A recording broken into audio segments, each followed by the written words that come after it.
आज DS judicial academy में हमारे साथ हैं रश्मि। रश्मि झारखंड न्यायिक सेवा प्रारंभिक परीक्षा को पास किया है, मुख्य परीक्षा की तैयारी कर रही हैं। मुख्य परीक्षा की तैयारी करने में परीक्षा आयोग द्वारा काफ़ी लेट की जा रही है, तो उस तैयारी के विषय में मुख्य परीक्षा में कैसे प्रश्नों को लिखा जाए और कैसे एक स्टूडेंट में कॉन्फिडेंस आवे, कैसे माइनर एक्ट को हम नियंत्रित करें और चयन होने में मुख्य परीक्षा के लिखने में क्या क्या बाधाएं हैं, उस पर ये प्रश्न हमसे पूछ रही हैं, जिनका जवाब इनको दिया जा रहा है। उससे सभी छात्रों को, जो भी छात्र झारखंड मुख्य परीक्षा में बैठ रहे हैं, उनको लाभान्वित किया जाएगा। DS judicial academy Prayagraj Allahabad Jagram चौराहे पे है, जो सभी छात्रों के लिए समय समय पर इस तरीके से सार्वजनिक हित में काम करती रहती है। तो रश्मि, आप जो परीक्षा मेंस देने जा रही हैं, ये वैकेंसी किस सन की है? अगस्त 2023। अगस्त 2023 जी यानी सर। 2023 की वैकेंसी है ये, जी सर। जिसके लिए परीक्षा जो है कुछ कारणों से काफ़ी लेट हो जा रही है। तो ये परीक्षा लेट होना तो आपके फायदे के लिए हुआ, जी सर। क्योंकि आपको पढ़ने के लिए पर्याप्त अवसर मिल गया। इस परीक्षा में प्री पास करने के लिए जो है, आपका एलएलबी कब हुआ है? सर मेरा एलएलबी फरवरी 2023 में हुआ है। फरवरी 2023। जी सर।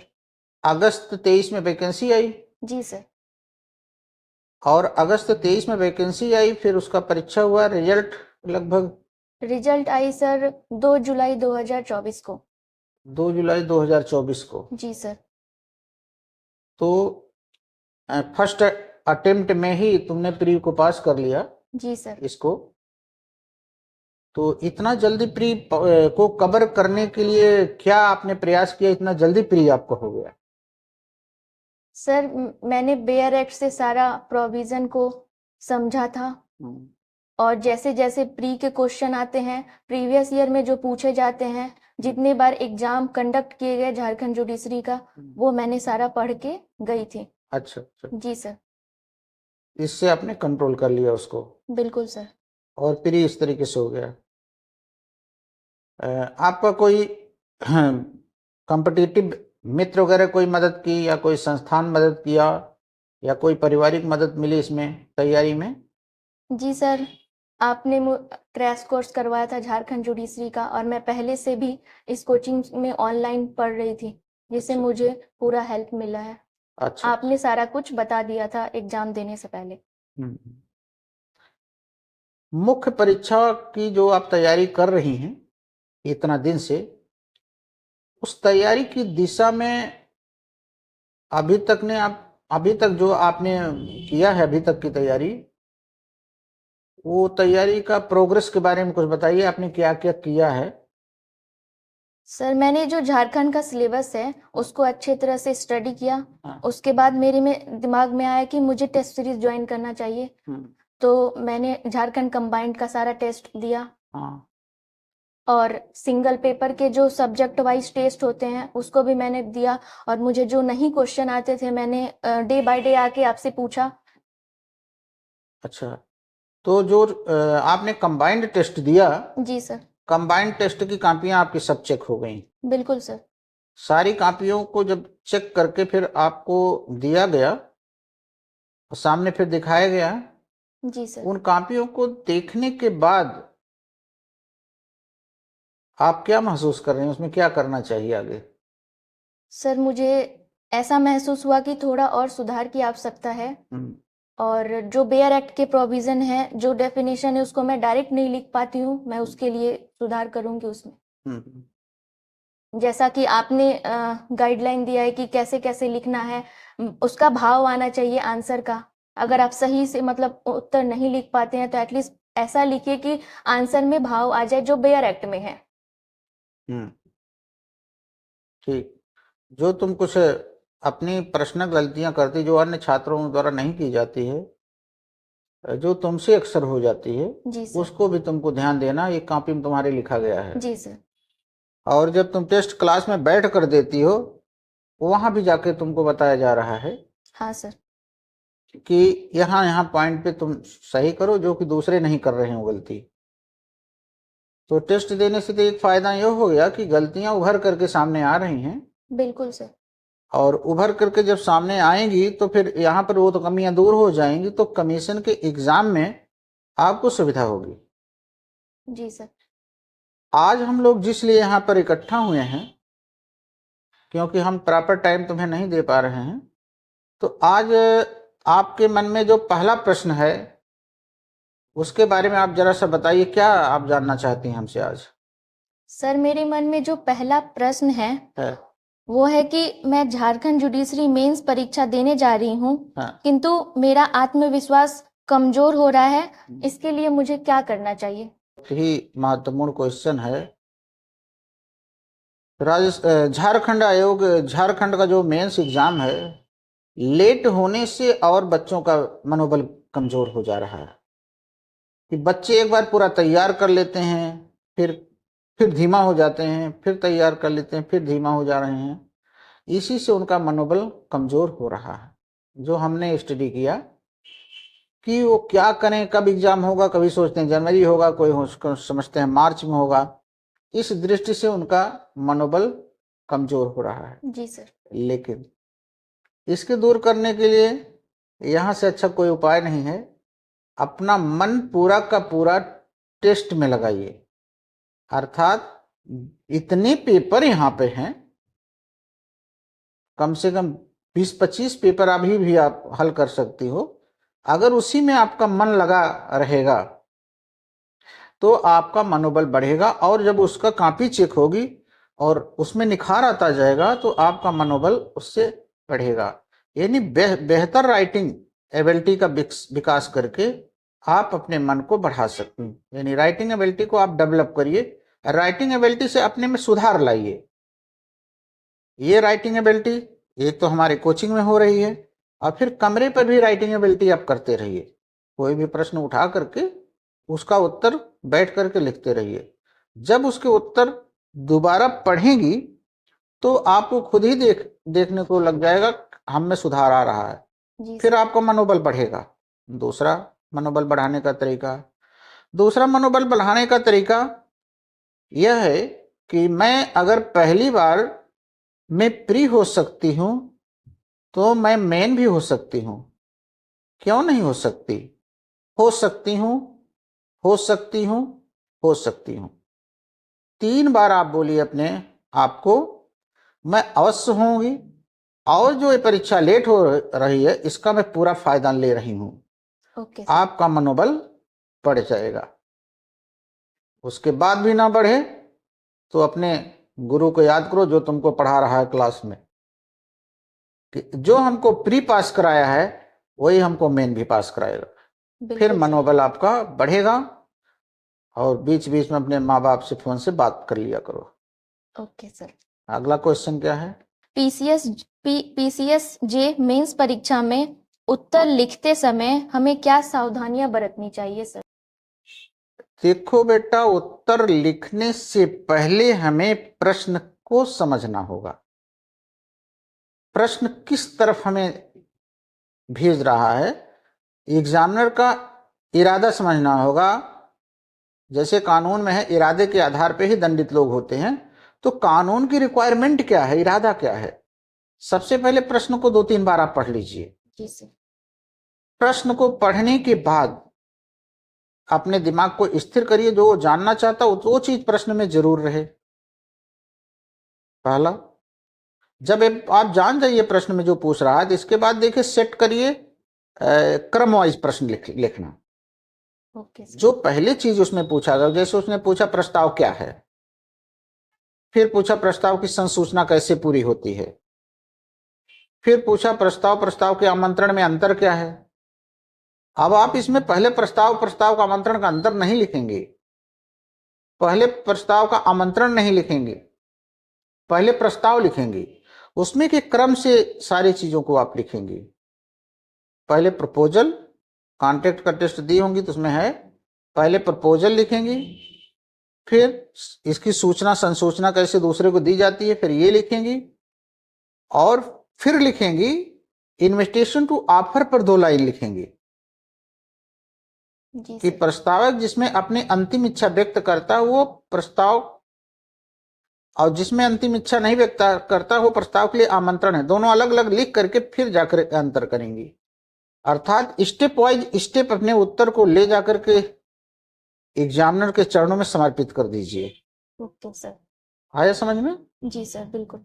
अर्थात क्वेश्चन को लिखने से पहले क्वेश्चन के पीछे छिपे हुए इरादे को जान लेना है।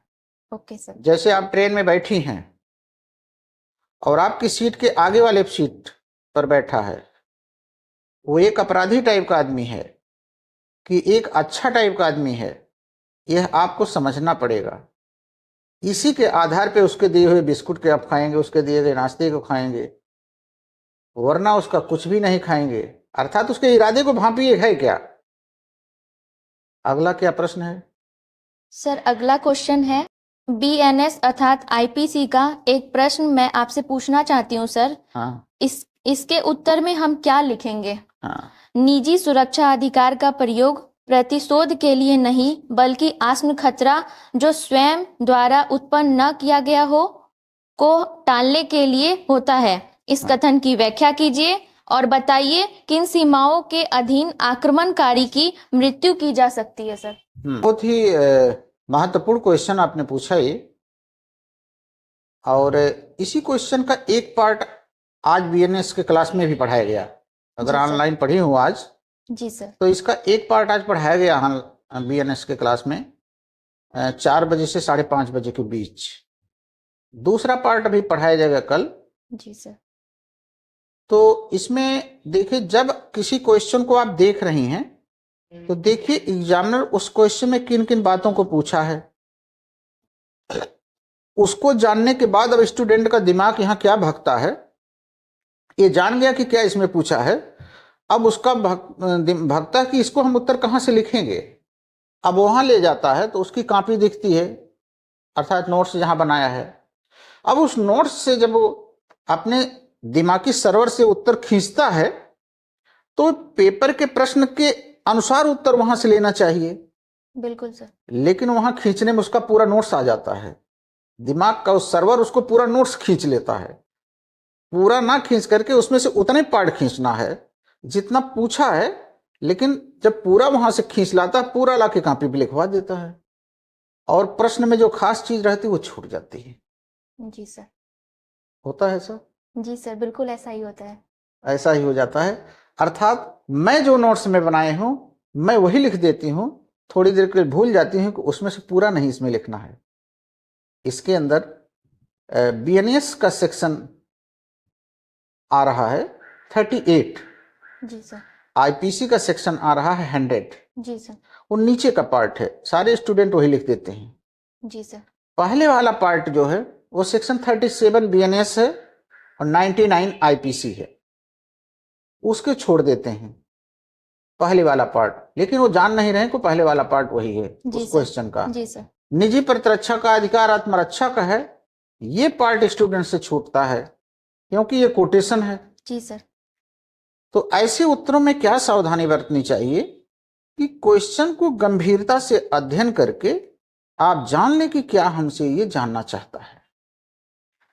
ऊपर के पार्ट में वो मैगजिम है, रिटेलिएशन की बात कर रहा है, आक्रमण, यानी प्रतिरक्षा केवल उनको मिलती है जो कानून का पालन करते हैं, सबको नहीं मिलेगी। पहले इसको मुझे लिखना पड़ेगा। अब इस प्रश्न को हम शुरू कैसे करेंगे? इस प्रश्न में हम बस पहली लाइन लिखेंगे सेक्शन 34 बीएनएस और 96 आईपीसी की। अर्थात कोई बात अपराध नहीं है जो प्राइवेट प्रतिरक्षा में की जाए, एक लाइन लिखेंगे 34। दूसरी लाइन हमारी होगी 35 की, अर्थात आईपीसी 97, कि यह अधिकार हर व्यक्ति को अपनी संपत्ति या दूसरे संपत्ति की सुरक्षा में प्राप्त है। ये हम लिखेंगे 35 IPC 97, थोड़ा थोड़ा लिखना है। अब आता है तीसरा पोर्शन,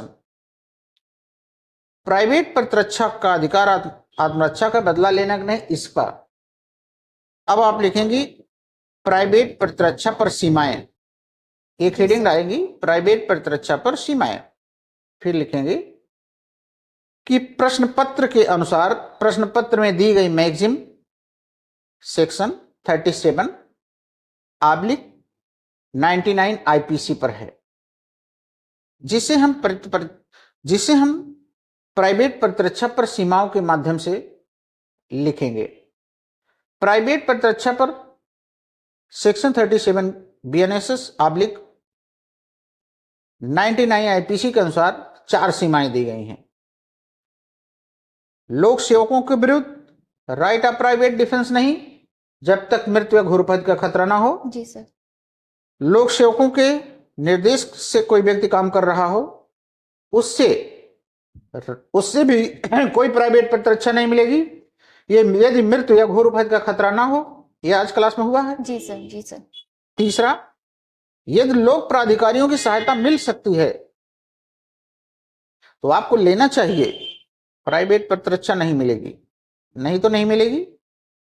और प्राइवेट प्रतिरक्षा आत्मरक्षा का अधिकार है। चौथा, बदला लेने का नहीं, अर्थात जितना बल प्रयोग हो बचाव के लिए उतना ही कर दीजिए, उससे ज्यादा बल प्रयोग करेंगे तो यह बचाव नहीं मिलेगा।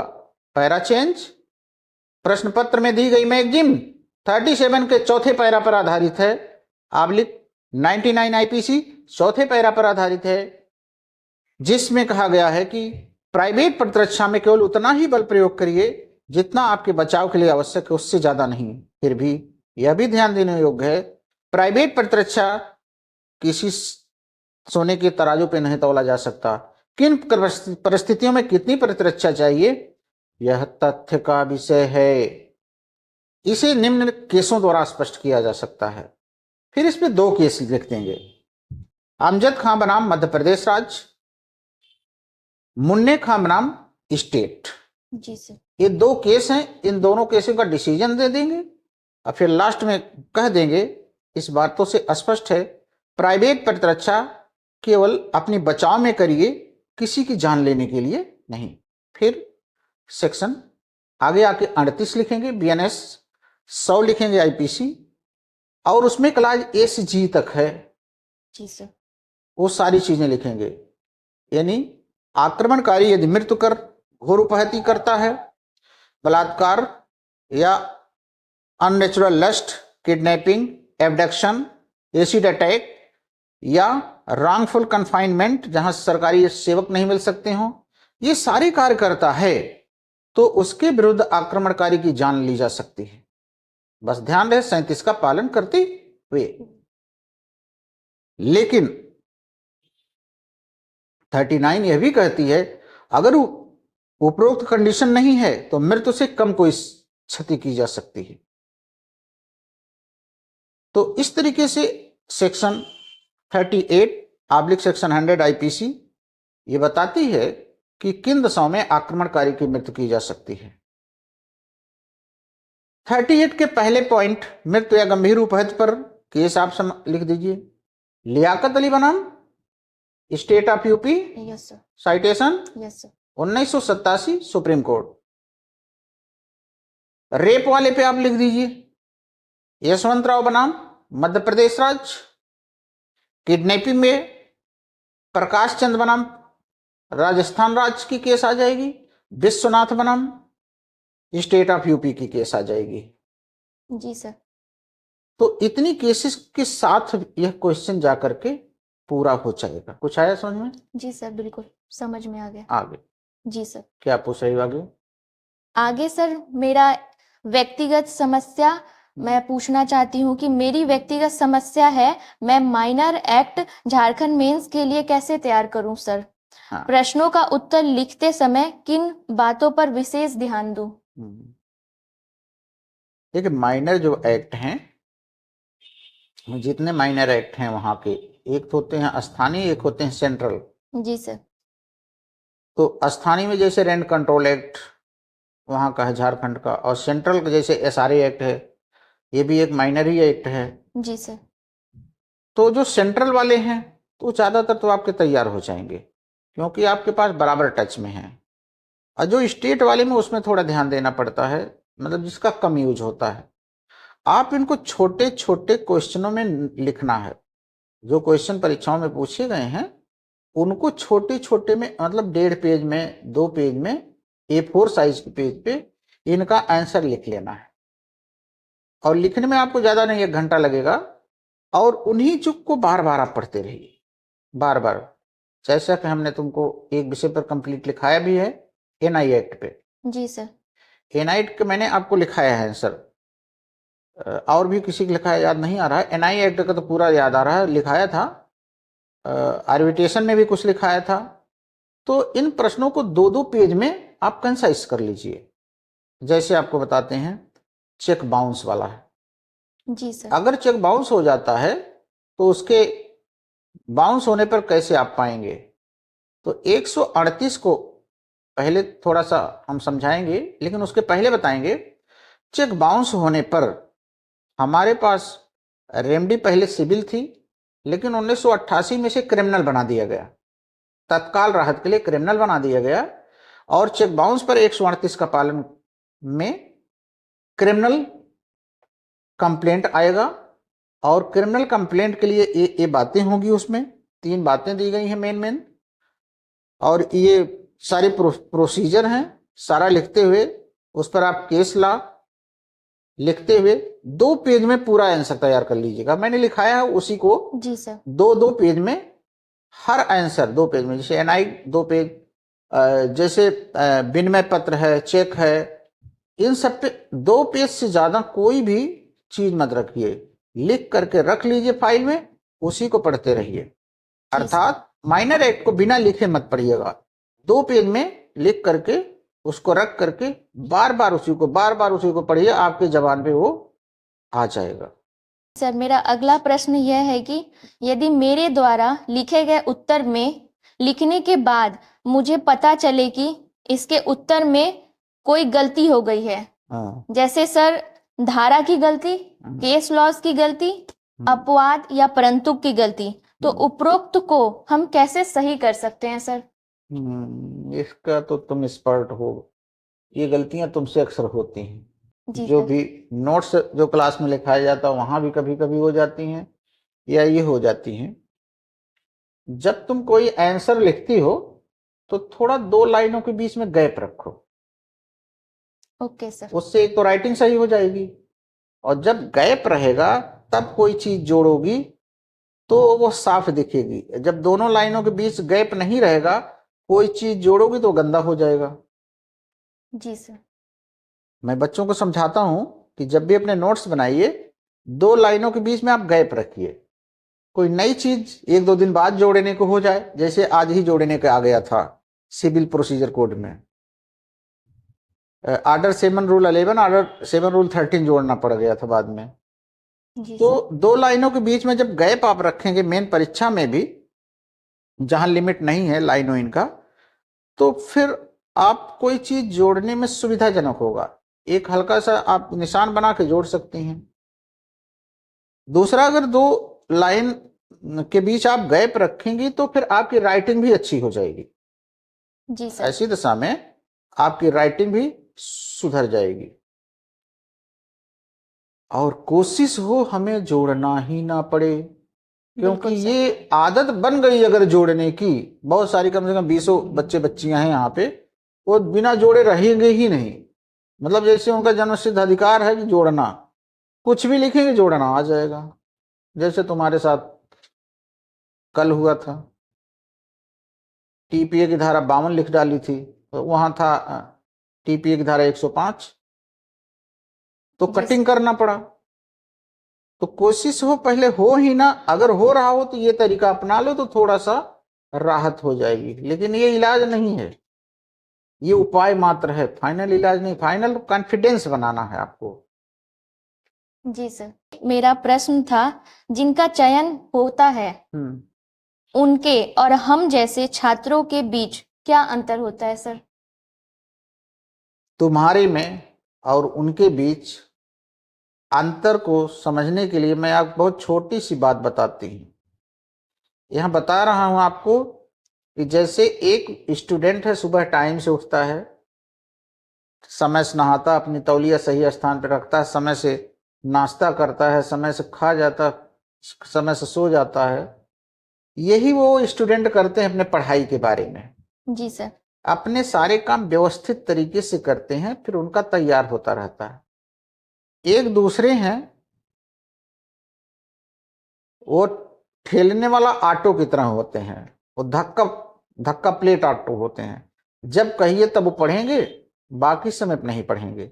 सीजनल पढ़ेंगे, बाकी समय पर नहीं पढ़ेंगे। तो इतना ही अंतर, वो अपने काम को व्यवस्थित करते हैं, बाकी लोग अपने काम को व्यवस्थित नहीं करते। एक तो ये कारण है। जी सर। दूसरा कारण यह है कि कुछ करना भी चाहते हैं तो कभी कभी उनका हेल्थ काम नहीं करता, स्वास्थ्य काम नहीं करता, या कुछ कुछ बाधाएं काफी आती रहती हैं, पारिवारिक समस्याएं आती रहती हैं। उनको दूर करने के लिए है कि वो पहले आपको पढ़ना पड़ेगा समय से। अर्थात साल भर के एग्जाम को आप 2 महीने में नहीं कर सकते हो, बहुत पहले से तैयारी करना पड़ेगा। तब आपको एग्जाम के समय केवल रिवीजन करना पड़ेगा। अर्थात रेगुलर अगर आप पढ़ाई थोड़ा थोड़ा पहले से किए हैं तो एग्जामिनेशन के समय आपको कम पढ़ना पड़ेगा। एग्जामिनेशन के समय कम पढ़ना का मतलब आप मेंटली फ्री रहेंगे। जब आपके अंदर दबाव रहेगा तब आप घबराएंगे। जी तो सर। पहले से आप प्रिपेयर्ड रहिए, फिर आप पर कोई दबाव नहीं। क्योंकि एग्जाम जो कमीशन को तो बड़ा गंभीर एग्जाम है। एलएलबी थोड़े है कि रात में उठे, सवेरे उठे, गए चले दे के तय लगे। क्योंकि यहाँ का वैल्यूएशन दूसरा है, वहां का वैल्यूएशन दूसरा है। अर्थात समय से पहले तैयारी हमारी होनी चाहिए, ताकि मुझे परीक्षा के वक्त ज्यादा मेहनत ना करना पड़े, केवल रिवीजन करना पड़े। तो पहले से तैयारी अगर है तो फिर इस प्रश्न का उत्तर उससे हल हो जाएगा। आपके उनके बीच एक फर्क बहुत बड़ा है, जो हमारे यहाँ बहुत सारे बच्चे लिख रहे हैं।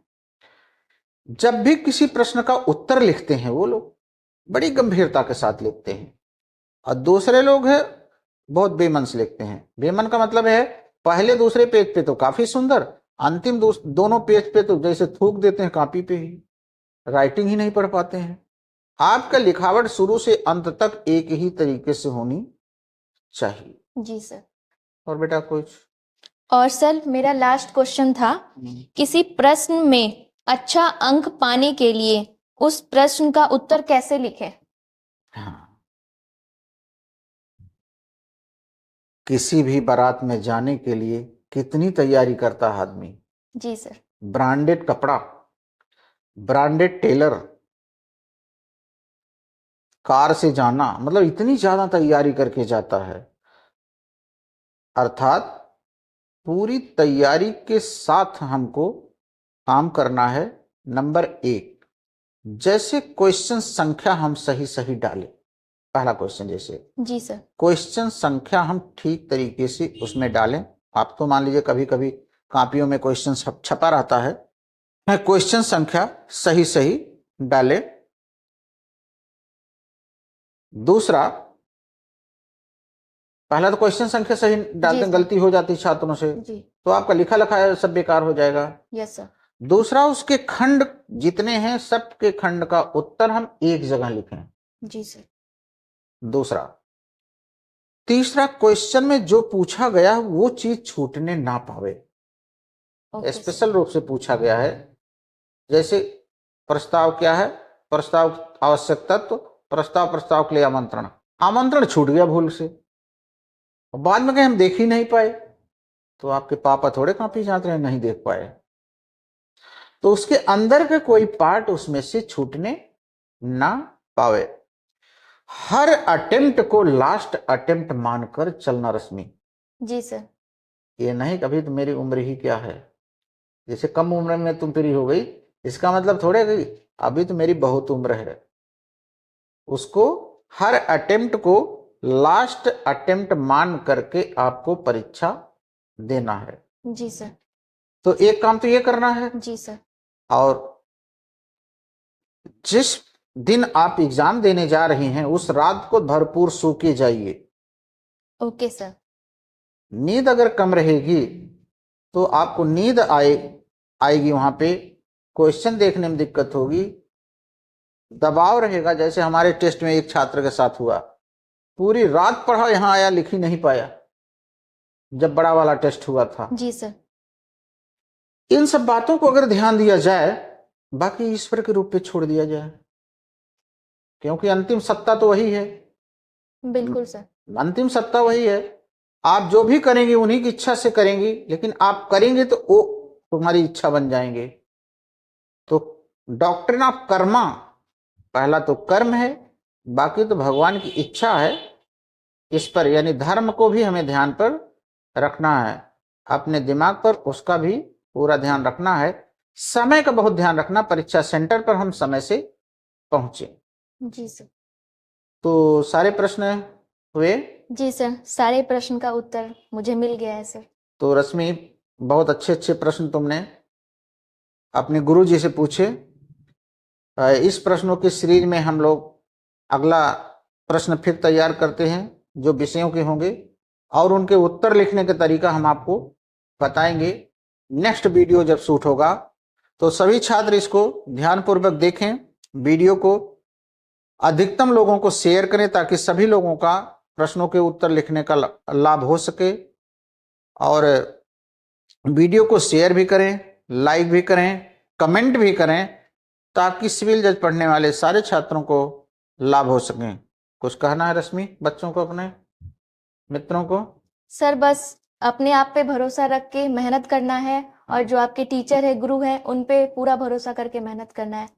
चलिए, सभी वीडियो देखने वाले बच्चों को बहुत बहुत धन्यवाद।